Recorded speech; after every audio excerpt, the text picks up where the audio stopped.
Hello friends, welcome back to my channel. आज का हमारा फर्स्ट टॉपिक है इन्फॉर्मेशन सिस्टम यानी कि सूचना प्रणाली। A system that collects, process, stores and distributes data to help in decision making and control, यानी कि एक प्रणाली जो डेटा को एकत्रित, संसाधित, संग्रहित और वितरित करती है ताकि निर्णय लेने और नियंत्रण में सहायता मिल सके। क्या वो करियर इन्फॉर्मेशन को स्टोर कर रही है, इन इकट्ठी करके, वही हमारी सूचना प्रणाली है।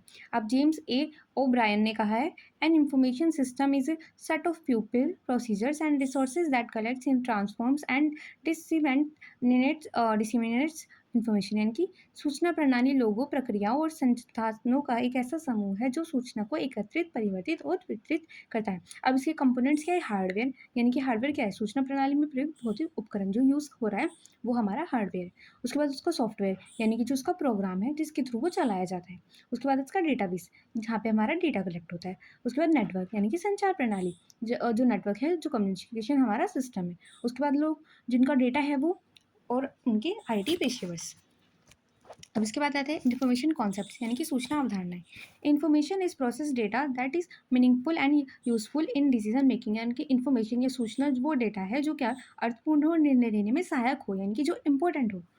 अब उसके बाद इसके डेविस एंड ऑल्सन के अनुसार information is data that has been proceeded into a form that is meaningful to a recipient, यानी कि सूचना वह डेटा है जो प्राप्तकर्ता के लिए अर्थपूर्ण रूप से संसाधित किया जाता है, यानी कि जो उसका यूज़र है जिसको वो डेटा मिलेगा, जिसको वो रिसीव होगा, वो उसके लिए इम्पोर्टेंट होगा।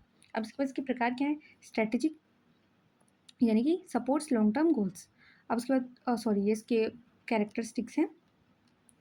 अब इसके बाद आते हैं हमारे इसके टैक्टिक्स, यानी कि हेल्प्स मिड लेवल प्लानिंग, यानी कि क्या करें? मध्य स्तर की योजना में सहायता करें। उसके बाद ऑपरेशनल, यानी कि जो डेली के काम है, संचालनात्मक काम है, उनमें सहायता करें। उसके बाद एक्यूरेट, यानी कि सही इन्फॉर्मेशन दे रही है।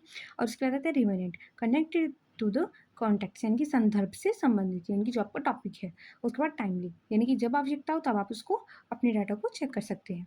अब उसके बाद आता है information as a quality product, यानी कि गुणवत्ता उत्पाद के रूप में जानकारी। Information become a product when it is of high quality and adds value to the decision making process, यानी कि सूचना तब एक गुणवत्ता युक्त उत्पाद बन जाती है जब वह निर्णय प्रक्रिया में मूल्य जोड़ती है, यानी कि जब आपके पास उस इन्फॉर्मेशन की वैल्यू होती है तब वो क्वालिटी प्रोडक्ट बन जाती है। अब इसके घटक क्या है? एक्यूरेसी, फ्री फ्रॉम मिस्टेक्स, यानी कि गलत नहीं होनी चाहिए, बिल्कुल सही होनी चाहिए, टाइम से होनी चाहिए। उसके बाद कार्य से संबंधित होनी चाहिए, रिवेनेंस होनी चाहिए। उसके बाद अंडरस्टेबिलिटी, यानी कि समझने योग्य होनी चाहिए। रिड्यूस अनसर्टेनिटी, यानी कि अनिश्चितता नहीं होनी चाहिए, निश्चितता उसमें कम होनी चाहिए। उसके बाद इंप्रूव डिसीजन आउटकम, यानी कि जो निर्णय आ रहा है उस इन्फॉर्मेशन के बाद वो बेटर होना चाहिए। अब इसके बाद क्लासिफिकेशन इन इन्फॉर्मेशन, यानी कि सूचना का वर्गीकरण। Information is classified by sources, types and level of use, यानी कि इसके स्रोत, प्रकार और उपयोग स्तर के आधार पर उसे वर्गीकृत किया जाता है। अब इसके प्रकार के इंटरनल, यानी कि जो ऑर्गेनाइजेशन के अंदर यूज़ हो रही है, आंतरिक तौर पर यूज़ हो रही है। उसके बाद बाहर, जो हमें बाहर से मिल रही है ऑर्गेनाइजेशन के, वहाँ से। उसके बाद क्वान्टिटेटिव, यानी कि क्या होता है? जिसको हम माप सकते हैं। उसके बाद क्वालिटेटिव, यानी कि जिसमें गुण होते हैं, जिसके opinion based.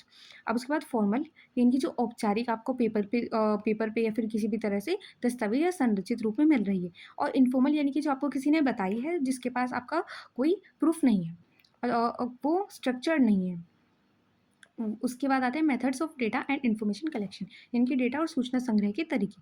Data is collected using different methods to ensure accuracy and reliability, यानी कि सटीकता और विश्वसनीयता सुनिश्चित करने के लिए विभिन्न विधियों से डेटा एकत्र किया जाता है ताकि वो जैसा है वैसा बना रहे।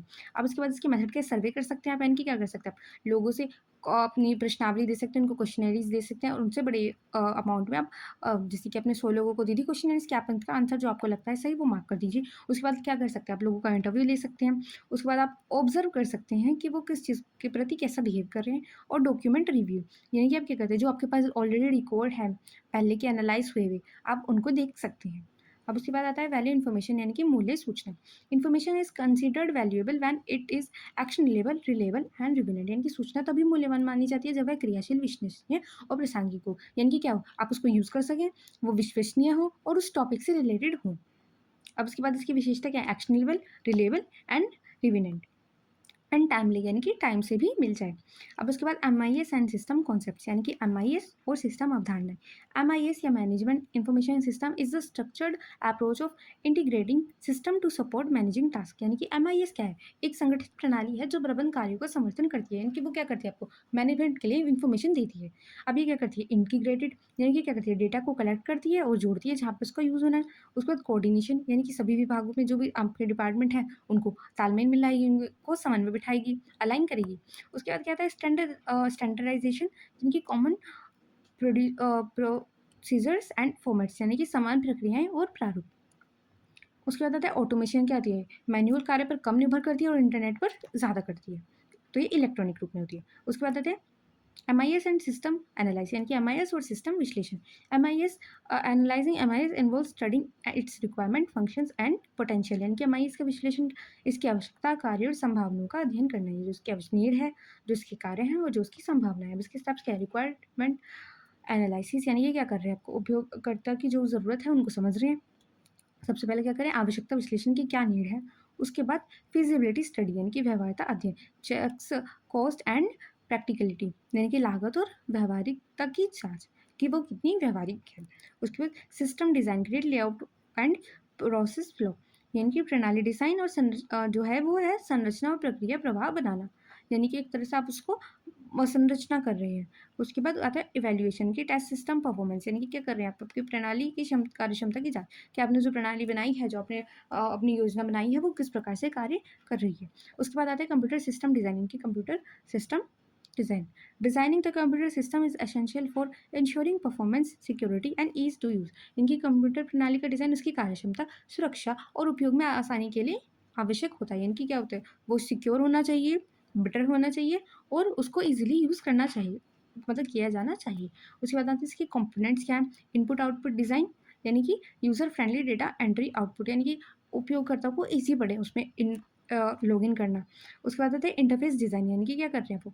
आपको इंटरैक्शन लेआउट यानी कि संपर्क लेआउट कर रही हैं। उसके बाद डेटाबेस डिज़ाइन यानी कि लॉजिकल डाटा स्ट्रक्चर, तार्किक डेटा संरचना।